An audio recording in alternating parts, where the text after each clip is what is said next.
Hey guys, I'm here in one of my clients' yard, and today I want to talk to you guys about Bonsai Blue Jacaranda. See if it grows out of my hair now.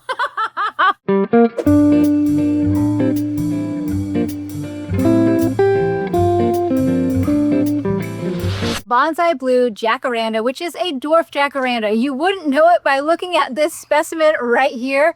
This is reaching up probably 12, 15 feet or so. I'm about 5'5", but that's about as much as it maxes out. So the reason you choose a Bonsai Blue Dwarf Jacaranda is because it stays at a much smaller scale. You could also bonsai a tree like this very easily. A few facts about the jacaranda is it has binnately compound leaves, and that's a great way to identify it. You can see it has these tiny little leaflets. Basically, the binnately compound is how the leaf structure is. So this is a great way to identify if you're looking at a jacaranda tree. So this looks almost exactly like the standard jacaranda as well.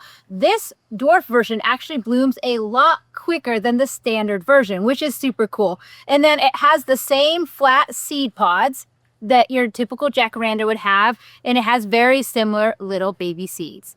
And these are spread by the wind. See if it grows out of my hair now.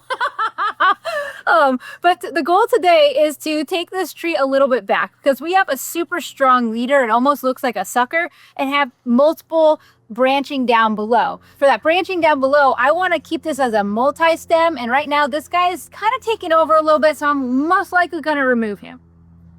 Stay tuned to see how it looks from beginning to end and how you might want to maintain your own trees if you want to keep them for scale. There's nothing wrong with letting this tree grow to its full potential, but because we want it to be a little bit smaller in this yard, that's why we're going to prune it back. All right, so I have a knot here with a bunch of different branches, and it's looking really messy. So my goal here is to clean out this debris, see what kind of branches we have. All these little ones, if they snap, it's dead. If they don't snap, it's alive.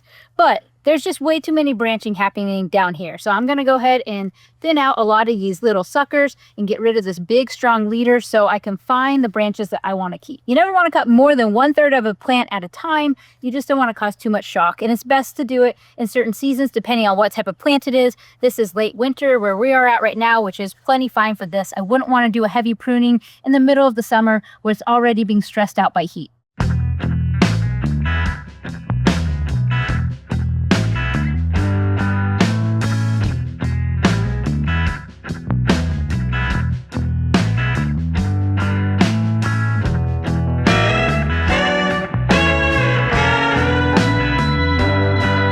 So I've taken off probably a little less than 1/3 right now, but I think I'm going to stop where I'm at.